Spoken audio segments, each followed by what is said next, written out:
Far away from the noise of the big cities, there was a quiet town wrapped in peace and tall trees. The air there was soft and clean, the roads calm, and people lived their lives slowly and simply.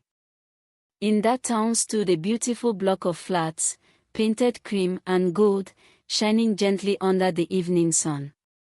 It stood not too far from a state university, a place always alive with laughter, books, and dreams. The block of flats was special. Everyone in the town knew it.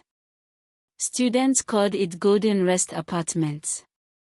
It had everything a student could wish for: clean water that ran every day, steady light that almost never went out, and tiled rooms that sparkled when the morning sun touched them.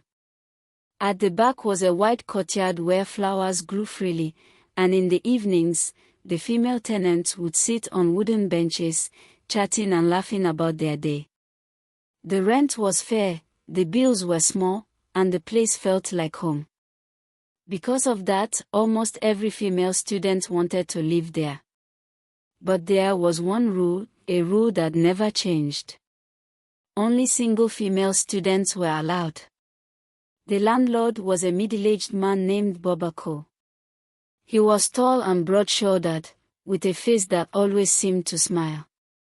His eyes were calm, his voice gentle, and his clothes neat. Everyone said he was a good man. He never shouted, never delayed repairs, and always welcomed new tenants warmly. When a new girl moved in, he would smile and say, "Welcome, my daughter. May your stay here bring you peace." Then he would hand her a beautiful flower vase to decorate her room. People loved that vase. It was made of fine clay, painted with gold and green lines that twisted like vines. Every girl admired it, and some even put fresh flowers in it every week. Other landlords envied Bobako. His rooms were always full, and no one ever complained. They wondered what secret he used to attract so many good tenants. And the girls, they adored him.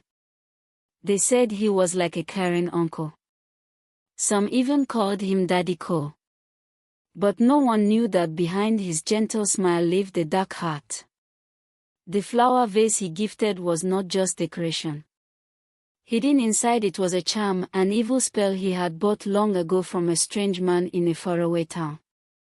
That charm gave him the power to control the minds of his tenants. When night came and the world slept, Bobako would sit alone in his room, light a candle, and whisper words no one could understand. The candlelight would flicker and dance on the walls, and as he spoke, the charm inside each girl's vase would begin to glow softly. Then the girls would fall into a deep sleep, so deep that even thunder could not wake them. Quietly, Bobako would pick up his bunch of spare keys and walk through the corridor, his slippers making no sound on the tiled floor. He would enter the girls' rooms one after another. None of them ever stirred. None of them ever remembered anything in the morning. And every dawn, he would walk around the compound smiling, greeting them kindly as if nothing had happened. In his heart, he called himself the master of the game. Everything went smoothly for years. His house stayed full, his reputation remained clean, and no one ever suspected anything. But one day, his game began to fall apart, because of one girl. Her name was Ada.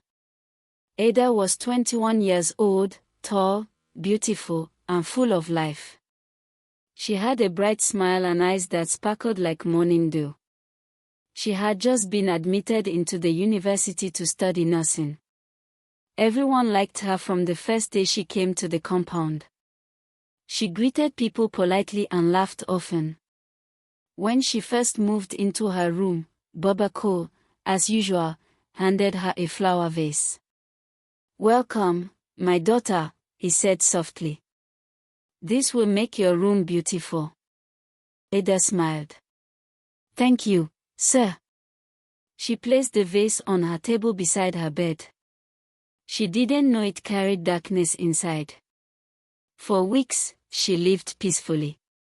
She went to classes, read her books, cooked her meals, and joined other girls in the courtyard in the evenings. She loved her room, it was bright and cozy. She even painted the wall light pink and placed her favorite curtains on the window.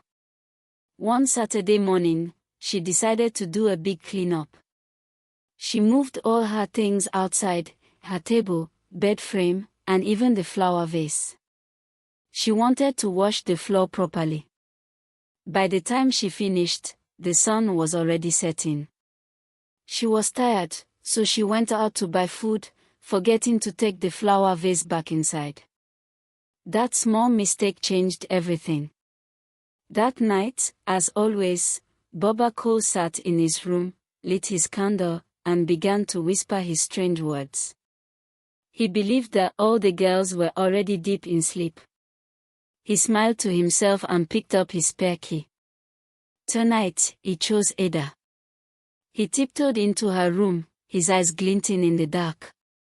Ada lay quietly under her blanket. He crept closer, believing the charm had done its work. But the vase, the source of the spell, was outside. Suddenly, Ada's eyes opened. She screamed with all her strength. Shocked, Baba Cole tried to cover her mouth, but she fought back fiercely. She pushed, kicked, and shouted. In panic and anger, he grabbed her arm and pushed her hard.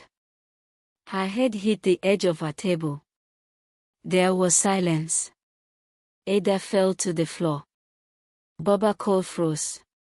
He bent down and touched her, but she didn't move. She wasn't breathing. His heart pounded wildly. Fear rushed through his body like fire. He picked up his keys, ran out of the room, and locked the door behind him. He couldn't sleep that night. He sat on his bed, shaking and sweating, waiting for morning. When the sun rose, one of Ada's friends came knocking. Ada. Ada. Are you awake? There was no answer. She pushed the door and found it unlocked. When she stepped in, she screamed so loudly that people rushed out from every room.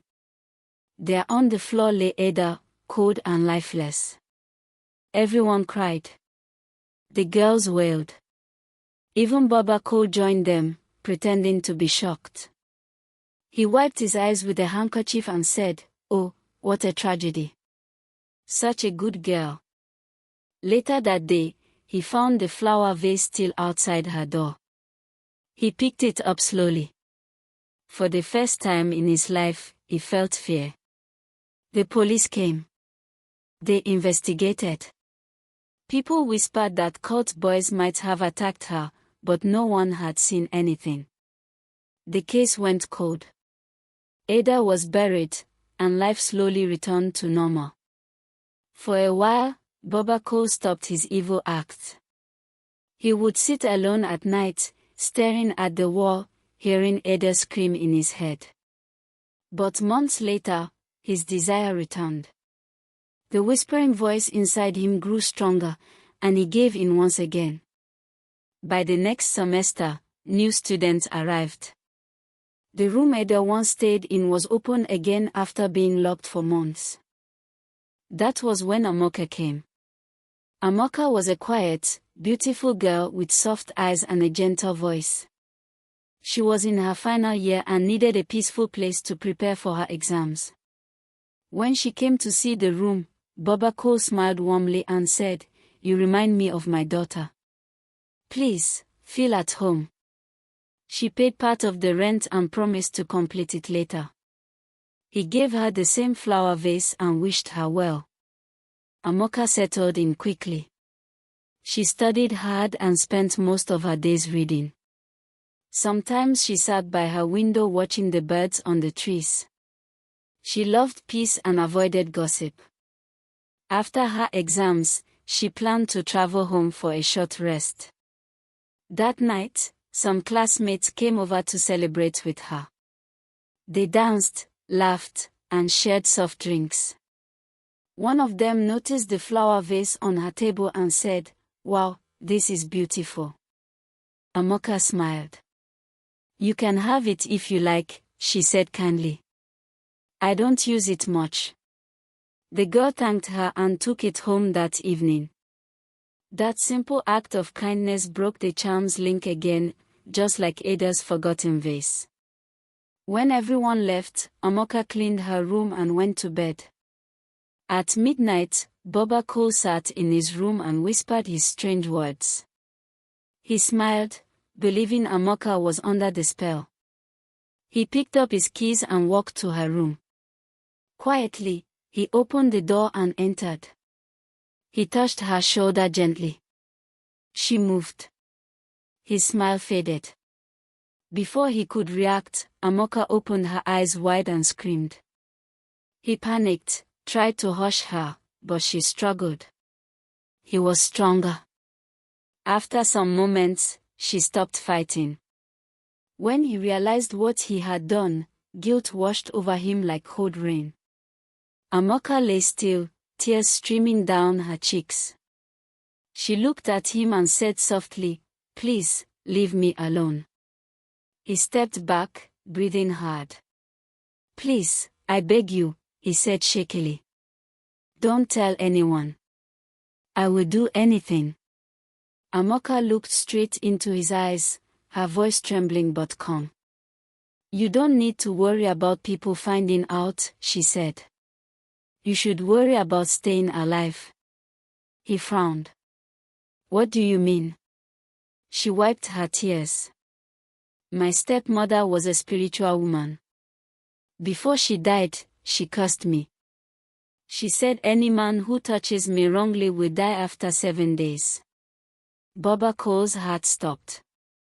His hands began to shake. He ran out of the room without another word. That night, he couldn't sleep. The next morning, he traveled to a nearby village to see a seer, an old woman known for seeing hidden things. He fell on his knees and begged her to help him. The woman looked into her mirror and said, "I see a sword of death over you.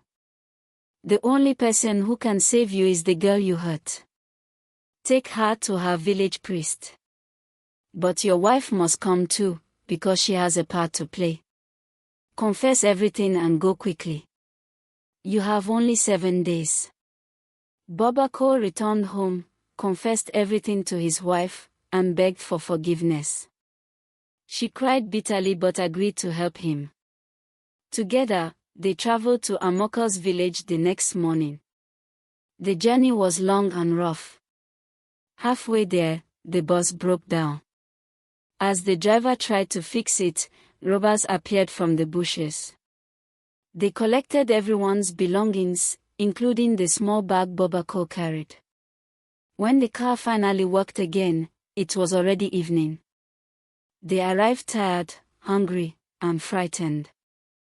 The next morning, they found Amoka's house. When she saw them, she was shocked. Boba Cole knelt before her, crying and begging for mercy. His wife too knelt and pleaded. Amoka looked at them quietly, then said, "Stand up. Let's go to the priest." The priest was an old man with a calm face. He listened carefully to everything and said, "To save your life, you must fetch virgin water from the stream of maidens deep in the forest. Only then can the cleansing be done." The next morning, Boba Cole entered the forest. The path was narrow and full of strange sounds. He met spirits that tried to block his way, but he offered them the white fruits of purity the priest had given him, and they let him pass. At last, he reached the shining stream. It sparkled like silver under the sunlight. The spirit guarding it asked, "Why have you come, man of darkness?" He fell to his knees. "Please forgive me. I have done evil, but I seek mercy." The spirit looked at him silently for a while, then said, "Take the water, but remember, not all who beg are ready to change." Boba Cole filled his calabash with the clear water and hurried back. By the time he returned to the shrine, it was already the 7th day. The priest mixed herbs and chants, poured the water into another calabash, and handed it to him. "Take this to the grave of our stepmother before midnight," he said. "Only then will your life be spared." Baba Ko ran through the night, holding the calabash tightly. The moon guided him, his wife following behind. But on the road, a madman suddenly ran out from the bush, shouting nonsense and chasing him. Startled, Baba Ko began to run faster. He didn't see the fast car coming from the corner. There was a loud crash. The calabash flew from his hands and broke into pieces. The sacred water spilled onto the dusty road. When morning came, people found his body lying there, still and cold. The priest shook his head sadly. "No one escapes the reward of his deeds," he said. Amoka and the wife wept. But deep inside, everyone knew justice had been served. In that quiet town, the block of flats still stands today. Many students still live there, unaware of the dark past hidden in its walls. But now, the rule has changed. The new owner, Baba Ko's wife, allows both male and female students. She filled the compound with lights, flowers, and prayers. Sometimes, she sits in the courtyard in the evening, watching the girls laugh, and whispers to herself, "May peace stay here forever." And the story of Baba Ko became a warning told from mouth to mouth, that evil may hide behind a smile, but no secret stays buried forever. Please let us know where you are watching from. Leave a comment below. We love to hear from you. Please like the video and share with your family and friends. Please also subscribe to this channel so we can bring more videos to you. Thanks for being part of us.